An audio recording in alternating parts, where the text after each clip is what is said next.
Privilege itu jangan dijadiin hambatan buat kamu bikin sesuatu. Kayak manfaatin aja dulu apa yang ada, apa yang kamu punya gitu.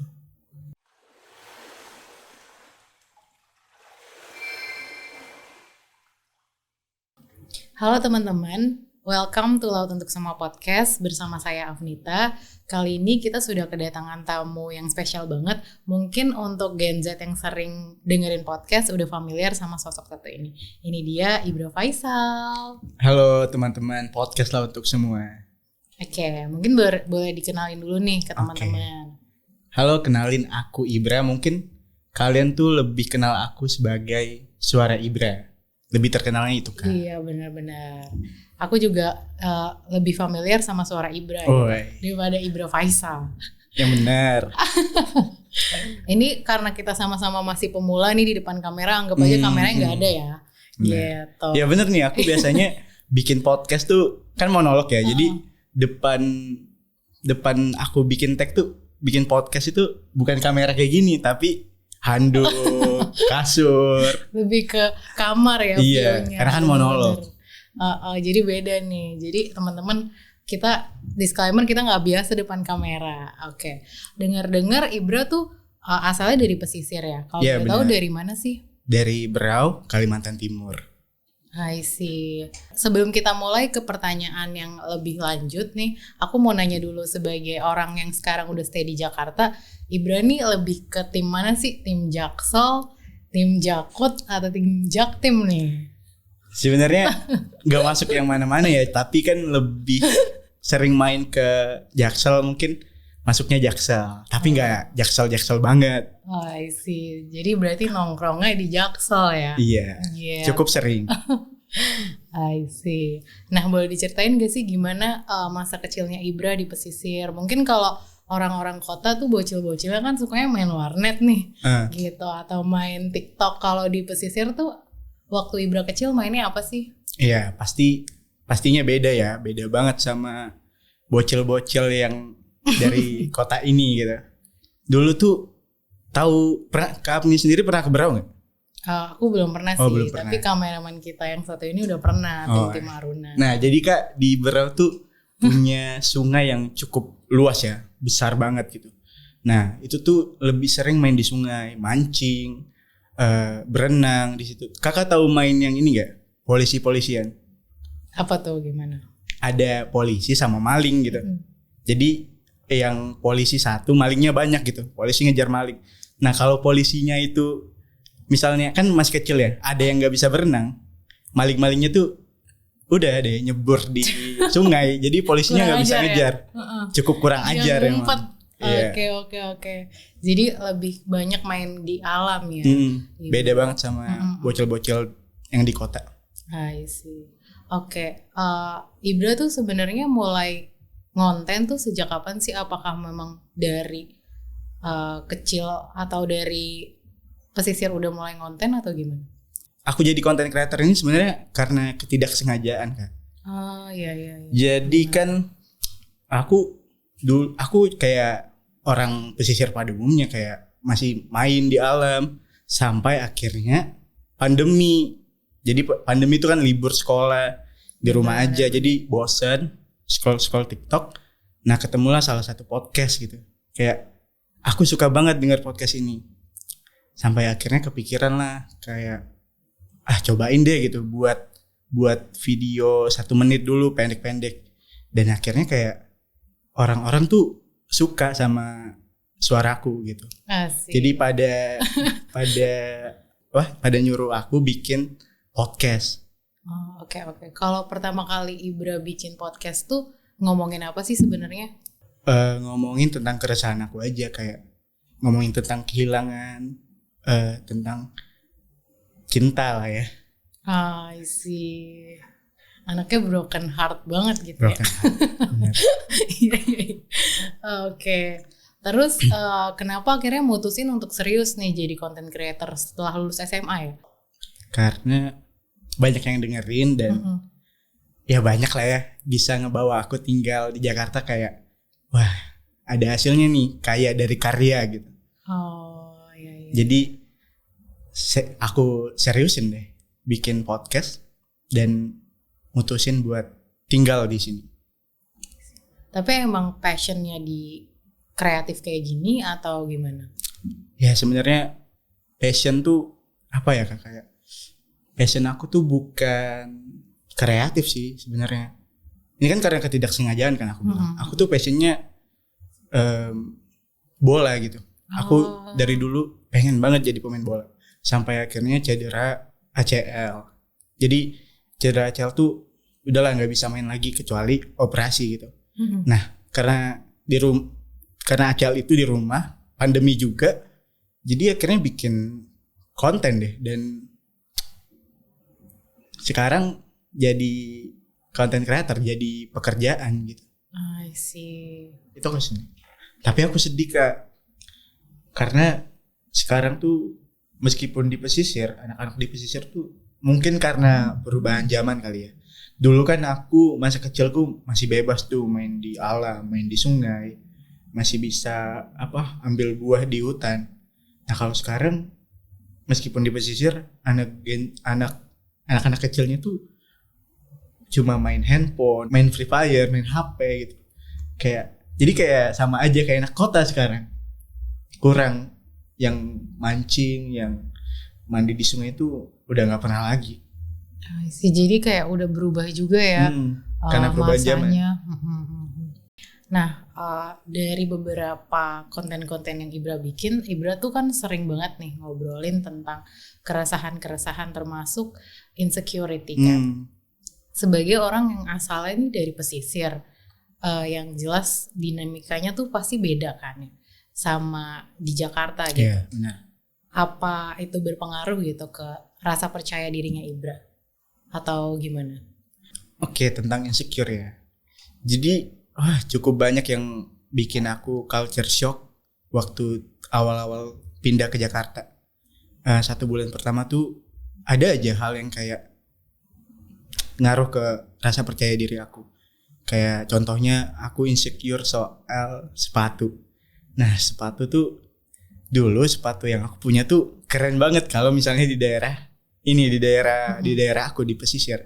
Waktu ke Jakarta ternyata itu sepatu yang nggak keren banget, kayak nggak ada yang pakai sama sekali malah. Emang sepatu apa? Jangan disebut lah ya Kak brandnya. Oke. Nah jadi karena itu aku ngaruh lah ke rasa percaya diri aku. Dan akhirnya ini kan udah cukup lama, aku udah berapa bulan lah tinggal di sini dan bisa lah beradaptasi sama salah satunya fashion di Jakarta. I see. Nah itu kan dari segi fashion ya, pasti ada culture shocknya juga. Kalau dalam kamu membangun karir gitu sebagai content creator, apakah insecurity kamu tuh berpengaruh gitu ke kinerja kamu, ke karya aku karya kamu gitu, atau justru dampaknya malah positif atau gimana? Nah dampaknya malah positif sih. Ini nyambung ke privilege juga ya. Kayak awal-awal mungkin ngaruh, kayak aku mikir, aduh dia punya studio, dia punya mic, aku nggak punya, aku di kamar doang gitu. Kayak aku kan punya temanku berkaryanya lewat kota, udah kayak teman online gitu lah, sama-sama podcaster. Nah dia tuh punya studio, dia punya mic yang bagus untuk bikin podcast. Nah kalau aku manfaatin apa yang ada. Dulunya emang kayak kayaknya nggak bisa, tapi akhirnya aku mulai kayak karena di Berau tuh nggak ada studio, jadi pun kalau ada studio, aku nggak punya uangnya untuk bayar studio gitu. Jadi aku tunggu rumah sepi gitu malam-malam jam 2. Terus aku taruh HP aku, pakai HP doang, nggak bikin podcastnya tuh bisa kan, pakai perekaman suara. Ternyata ada suara kodok gitu, suara katak. Itu kan ganggu banget ya. Nah, jadi aku masuk lemari. Oh sampai segitunya ya perjuangannya. Supaya kedap suara gitu. Jadi malah positif gitu, kayak Gak perlulah maksain. Kalau misalnya gak punya ya manfaatin apa aja yang ada. Kan buktinya bisa. Iya. Berarti perjalanannya Ibra tuh sebenarnya dimulai startnya tuh dari awal banget gitu. Tapi ternyata Ibra tetap bisa loh bersaing sama podcaster-podcaster lain yang udah top gitu. Luar biasa, tepuk tangannya. Oke. Nah, ngobrolin soal privilege nih. Tadi Ibra juga sempat mention, dan Ibra juga cukup sering lah ngobrolin tentang privilege. Buat Ibra sendiri, privilege itu apa sih? Gitu. Kalau privilege ke dalam karir, kan aku udah sebutin tadi. Kayak aku juga mau kayak nyampain ya sesuatu. Banyak nih yang DM aku kayak, Kak, aku pengen podcast tapi aku nggak pengen buat podcast tapi aku nggak punya mic, aku nggak punya duit buat bayar studio. Nah itu tuh kayak privilege itu jangan dijadiin hambatan buat kamu bikin sesuatu. Kayak manfaatin aja dulu apa yang ada, apa yang kamu punya gitu. Karena privilege tuh penting sih, cuma bisa kalau nggak ada jangan dipaksain gitu. Gitulah ya. I see. Benar. Jadi kayak mau privilege dan non privilege sebenarnya semua orang tuh sebenarnya punya hak yang sama untuk maju. Iya, ya nggak sih? Betul. Ya mengeluh sekali 2 kali nggak apa-apa gitu. Oke. Nah, dari topik-topik yang sering Ibra angkat nih di konten-kontennya Ibra, menurut Ibra bahasan apa sih yang paling sering didengar sama Gen Z gitu? Bahasan tentang broken home. Iya. Yeah. Kira-kira kenapa Gen Z sekarang tuh kayak seneng banget sama topik-topik kayak gitu? Karena mungkin banyak yang broken home lah ya. Broken home tuh gak cuma orang tuanya pisah gitu. Ada broken home yang mama papanya tuh lengkap, keluarga kakak adiknya ada. Cuma dia di dalam rumah tuh ngerasa kayak bukan di rumah gitu. Jadi meskipun banyak yang masih punya keluarga lengkap, tapi ngerasain itu broken home gitu. Oh, iya sih. Sempat baca-baca juga gitu. Kalau sebenarnya broken home itu tidak didefinisikan berdasarkan utuh atau enggaknya keluarga kayak gitu. Broken home itu orang bisa aja broken home walaupun keluarganya utuh kalau dia ngerasa kayak keluarganya tuh disfungsional kayak gitu ya. Oke. Ibra kan sering ngomongin tentang broken home nih, keluarga broken home dan lain sebagainya. Kenapa sih bisa muncul gitu ide-ide untuk ngobrolin topik-topik kayak gitu? Apakah pengalaman pribadi atau gimana? Iya, aduh. Pengalaman pribadi sih. Jadi aku kehilangan ayah dan akhirnya. Jadi broken home itu relate kayak gitu? Karena ya hilangnya sosok ayah. Oke. Karena beda-beda kan. Ada yang bapaknya meninggal, ada yang mamanya meninggal, ada yang dua-duanya meninggal, ada yang gak ada meninggal, ada yang pengen bapaknya tuh masih hidup, tapi dia pengen bapaknya nggak ada. Itu juga broken home sih. Sebenarnya kayak kedengarannya jahat, tapi kita nggak pernah ada di posisi dia sih. Iya. Untuk tahu perasaannya dia sampai bisa kayak gitu. Gak bisa menghakimi dia. Apa? Aku aja yang bapakku meninggal pengen ada bapak, kamu malah pengen bapakmu gak ada gitu. Karena kita gak ada di posisi dia.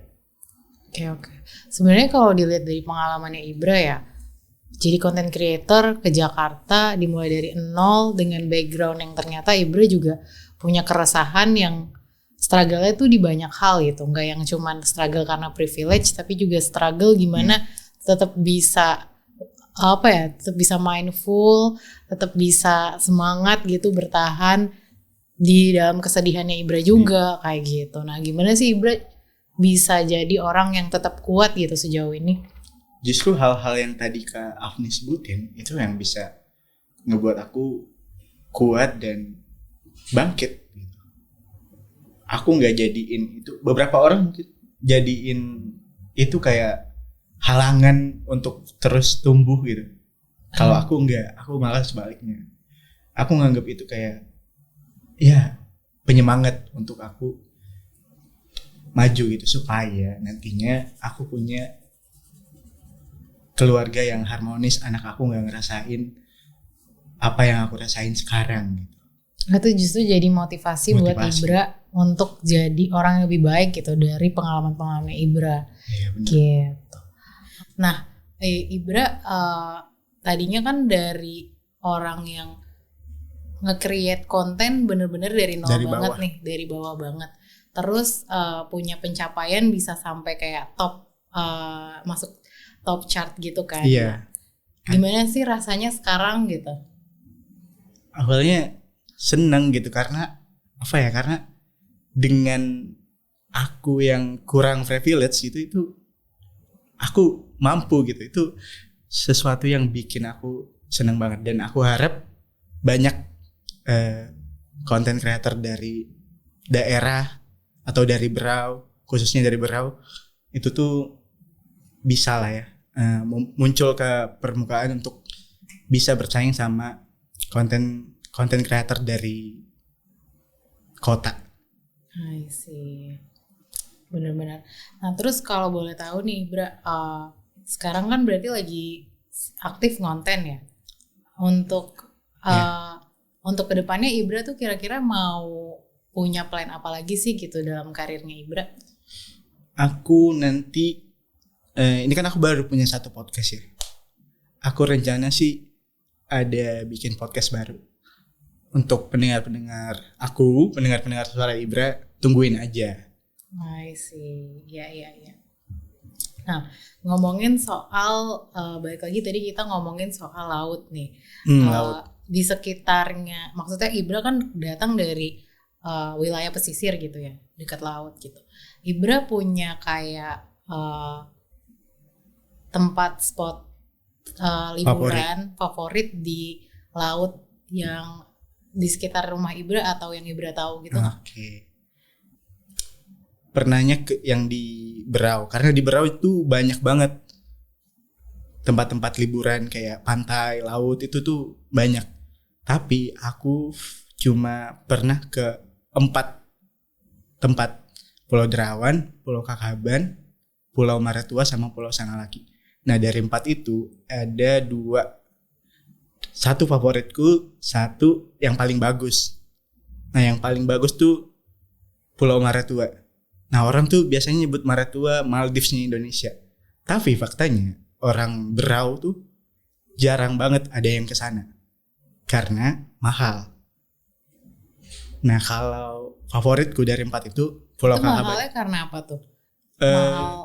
Mahalnya mungkin karena transport atau transportasi, mahal, penginapannya juga mahal karena bagus kan. Iya. Jadi kayak orang mikir 2 kali untuk liburan ke sana. Jadi akhirnya liburannya ke Pulau Derawan, karena Pulau Derawan tuh cukup murah, kayak 500 sampai 1 juta udah bisa lah ya untuk liburan di Pulau Derawan. Apalagi untuk anak sekolah gitu. Iya. Oke. Terus yang favorit dari spot-spot tadi lebih suka yang mana nih? Nah, aku kan bilang tadi itu Maratua yang bagus, tapi itu bukan yang favoritku. Yang favoritku tuh Pulau Kakaban. Jadi Pulau Kakaban tuh pulau gitu, pulau mati. Tapi di tengah-tengahnya tuh ada danau. Nah, di danau itu kita bisa mandi bareng ubur-ubur. Megang ubur-ubur. Jadi ubur-uburnya nggak nyengat gitu. Nah, aku suka banget. Cuma untuk ke Pulau Kakaban tuh emang agak kayak susah. Karena kita harus naik gunung, tapi ada jembatan, jadi safety gitu. Ya gitulah. Oke. Nah, ke next pertanyaan nih, aku mau nanya juga soal seafood. Nah, kalau Ibra tuh suka seafood apa sih? Aku paling suka udang. Udang. Ya, tapi kadang ngindarin udang karena kolesterol atau apa? Gatal gitu kalau makan udang. Alergi. Iya. Kolesterol mah tua banget nih gue nanya-nanya. Kok masih muda Iya. Kak? Tapi kolesterol bisa juga tahu orang-orang muda. Masa sih? Mm-mm. Aku belum cek. Siapa tahu kolesterol. Oke, selain dari destinasi laut favorit dan seafood, Ibra punya impian gak sih pengen liburan kemana gitu atau ngelakuin sport di laut kayak gimana gitu? Aku pengen kayak anak-anak Jaksel lainnya lah ya. Mm-mm. Healing ke Bali. Oh, healing ke Bali. Belum pernah soalnya. Jangan lupa apa? Yang ritual-ritual di Bali apa sih? Apa? Ke Ubud apa? Gimana?